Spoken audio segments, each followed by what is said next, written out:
for you when it comes to your online interview, and these are pertaining only to an online situation. This doesn't have anything to do with your personal interview situation. So here these are very easy ones. So when you're going to get into an online interview, I want you to obviously stress test all of your equipment. That is, see if your internet is working properly, if your laptop is working properly, or if you're using any other device, if that device is working properly or not. Have you downloaded the latest version of the application that they asked you for? And you do not have a weird looking username. Don't make that cool boy and beautiful girl usernames for yourself while you are going to be appearing in an online interview, right? So your Instagram IDs are not going to work here. So that is one important point. The last point that I want you to remember here is, while you are going to be in an interview situation, which is just about 15 to 20 minutes, just turn off all the other applications that are going to be running on your laptop or on any other device that you are on,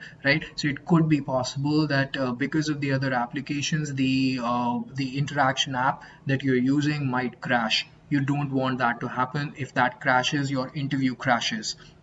That is the reason that I want you to shut down all the other applications that might be working on your laptop or on your device. Aren't a lot of people around you who are talking? There isn't, you're not sitting in a marketplace, right? So shut your door. Don't sit with your parents. So this is also something that I have experienced in my life, wherein the students would get their parents to sit with them or their elders to sit with them so that they don't narrate wrong answers. The problem there is that there is going to be a lag in your answers. So when I ask you a question, I expect that you're going to answer it right away. If you're not answering it right away, you're waiting for somebody else to tell you what is it that the answer should be, then in that case you must be looking like this to them, or you are going to be looking like this to them, and then I will understand that you're looking at somebody else for an answer. So this obviously will not see you through to the institution of your choice. I will realize that you are making that answer up, or you're imagining it, or you're looking at somebody for an answer. So I don't want you to look away from the camera. I want you to give me prompt answers. By that I don't mean that just don't think about the answer before you're saying it. Obviously weigh your words before you speak them, but what I want you to do is not to consult somebody when you're answering these, and sit in a silent room. The next is practice your mock interview.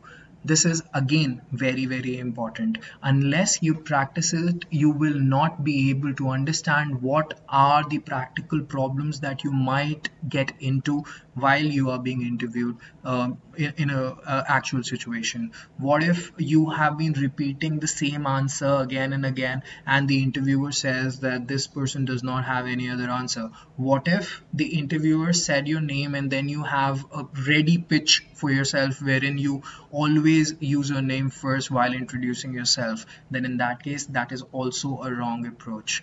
If the voice is not audible, then in that case it will again be a huge problem for you at the end of the result, right? So the idea is that if you have an ability to talk to someone before the interview, that is, you can ask your father for it, or you can ask a friend of yours. You can tell them to sit in the other room or back at their place, and you can practice this mock interview. This will also give you an ability to check how is it that you look on the camera, where is it that you need to look, how is it that you can maintain the right posture, if the chair is working well for you or not. All of those things will be widely clear if you conduct a mock interview for yourself. Also, if you have an ability to record it, go ahead and record that and see if that works well for you or not. Next I have for you are certain important tips. Now these are tips that I've already talked about in the previous slides as well. I just want to reiterate these. I want you to maintain an eye contact with the interviewer 100% of the times. Why do I want you to do it? Because that is the most important non-verbal part of communication that you will be getting into with the examiner, right? You will be getting into a conversation, non-verbal conversation is going to be mostly about your eyes. So if you're lying, the examiner knows it. If you're imagining, the examiner knows it. So only if you're narrating a story, when you're enthusiastic, all of those things are going to be seen in your eyes. You must be seeing my eyes while I'm talking to you. So my eyes also tend to express. They might go smaller, they might go wider, they might when I'm talking to you, when I'm emphasizing about something, I might look here, there. All of those things tell me that I'm natural. So all of those natural interactions should be made while looking into the camera. One more thing that happens in an online interview is that you might get this small window of yours in the left or the right corner of the screen, wherein you can see yourself, right? So your image is going to be visible just the way when you talk on WhatsApp, you're available on the left and the right corner of the screen. This is the same way that you can have on the online interface as well while you're talking to the interviewer. What happens in most of those situations is that we end up looking at ourselves. That is, I'm looking at myself 100% of the times while I'm making that conversation happen, and this breaks the interaction that the interviewer is having with you. So what I recommend is, if that is the situation, and this will only be possible for you to realize if you have conducted a mock interview for yourself, right? I hope that each one of you now understands what am I talking about. The left corner or the right corner has you in the screen. I don't want you to look at yourself. I want you to look at the interviewer and talk. So you can minimize that window if you want. You can do away with that window if you want. Just shut that window while you are in your interview situation, right? So that's really important. Then the other is look very sharp, right? So speak clearly. Do not use a microphone that creates a lot of rattle, and don't move too a lot away from the laptop or from the microphone. Just try and keep yourself within the range of speech for the microphone so that it can catch it clearly and the interviewer can hear you clearly. You might have a lot of devices connected to the same Wi-Fi network. So for the while of the interview, I recommend that you only connect your laptop or the device that you're using for the interview with the Wi-Fi connection, and for the time being for the interview that is about 15 to 20 minutes, you can just disconnect all the other devices that are on the same network. So now this is all that I had for you in terms of certain general questions that can be asked of you in your interview sessions. Now these interviews could be conducted for any course. Even if you're preparing for management, the questions more or less are going to remain the same. If you're preparing for hotel management, if you're preparing for law, the questions are not going to change a lot. Now certain important things that I want you to remember at this point are questions and situations like these. First, I want to talk to you about current affairs.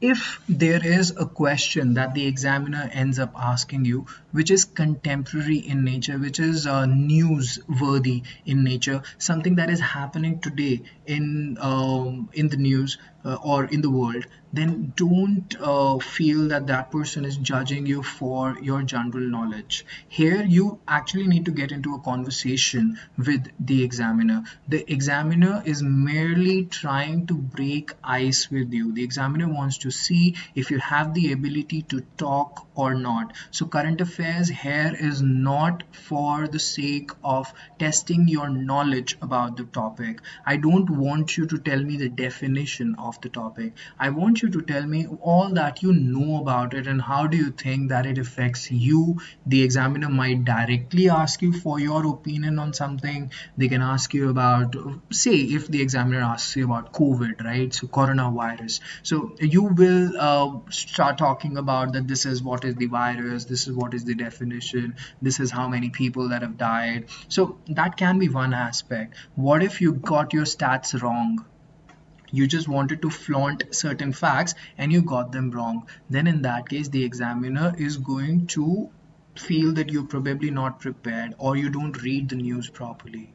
What is it that I want you to instead do is tell me how is it that it has affected your life? What is it that it has brought in as a change to your way of living? How is it that you think that it might change the future? Something of that sort, which is opinionated, and then you are capable of talking about it, right? So whenever you have an opinion, obviously you can defend it, and that is what I want from you whenever there is a current affairs situation, unless the examiner specifically asks you what was the date, what was the time about something, right? So that is a very different thing.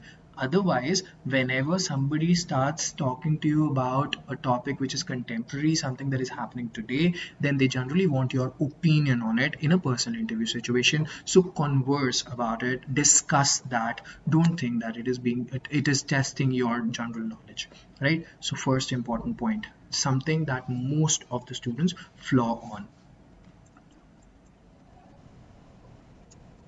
Next is SWOT analysis. Now, most of you again ask this question from me again and again. So, what should I say when they ask me about my strengths? What should I say when they ask me about my weaknesses? Now, this can only be available to you if you do a SWOT analysis on yourself. SWOT analysis means strengths, weaknesses, opportunities, and threats. Now, this is something that everybody does before taking any decision on anything. So, leave alone about yourself. How can you even decide what is it that you're good at unless you have delved a little deeper on into yourself?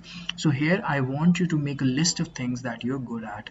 This could be just instances wherein you feel that you have been superior in your life. From there, extract those certain things.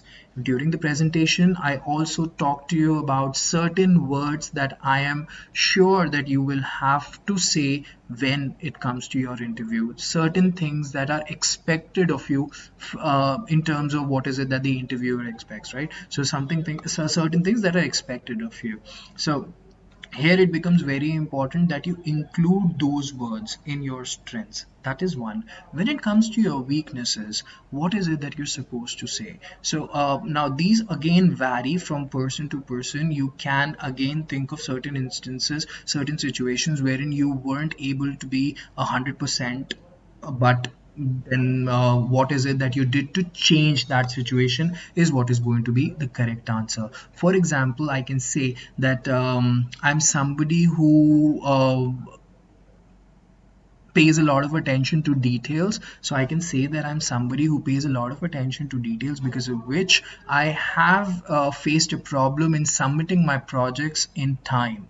I might delay the project by a day or two, but I have also been applauded for the quality of work that I put across. I am trying to work on my skill of working faster and producing the same quality which I have been applauded for in the past. So that is what is going to be again a weakness for which you have found a cure. Now, if you tell me that I get angry really fast, I'm somebody who's short-tempered, I pick up fights at the drop of a hat. It doesn't take me an instant to get into a fight with someone. Do you have a solution to that? Have you found a solution to it? If you haven't, then in that case, it is not to be quoted in the examination hall. If you do not have a solution to your weakness today, don't quote it. If you have been able to do it, that is, you're impatient, you're hyperactive, you want to move around a lot, and you have been able to work around that problem, that is, you have found a solution to it, you are working on reducing the hyperactivity, you're trying to increase your attention span by doing ABC. If you have a solution to your weakness, then quote it to me in the examination hall. Never say that you do not have a weakness. Just quote one weakness that you think that you have been able to find a solution of and you're actively working on it. Do not share a problem with me that you do not have a solution of, right? If you do that, then in that case, I will not have a great opinion about you. Right? So these are again very general questions that are asked of you in the examinations. I've already heard back from some of my students who have appeared in the examinations lately, and they have been able to fare well with the information that we people have covered within the scope of this presentation. If there still is more information that is required for you to be able to clear your examination, if you think that there are specific questions that you need answers for, then I've already told you, you can write those questions down in the comment section, and I will get back to you as soon as possible. Don't worry when it comes to your personal interviews, don't worry about them. The interviews are only conducted to know you better as a candidate. Then I'm not there judging you on the information that you share with me. I'm there judging you in terms of how well can you communicate about yourself. If you are that one individual who doesn't know about himself or herself, then in that case, what good would you be able to do to my organization? You know yourself best, and that is all that I want to talk to you about for the 15 minutes that I'm going to be with you on that online platform or in that interview hall. Right? With that, I'm going to leave you to start thinking about yourself. Create your answers. When you have created your answers, you can drop them in the comments here. You can write back to me on my email. Each one of you already has my email. If you don't, you can ask me in the comments. I'll again write my email down to you, and you can drop me your questions and the solutions that you've created for yourself. I can never give you an answer. I think that is one answer for each one of you, because each one of you are supposed to be seen as a unique candidate, right? Do not learn it from Google. If you can find an answer on Google, then it is available to billions of people, and it is just going to be the same as some other candidate who might have referred to the same blog, same answer, same question. Right? So if it's available on Google, it's not for you. You will have to learn it from yourself, from within. The answers should come in from within, and that is what is going to be a good interview for you. Right? So signing off, I'm Rahul Jain.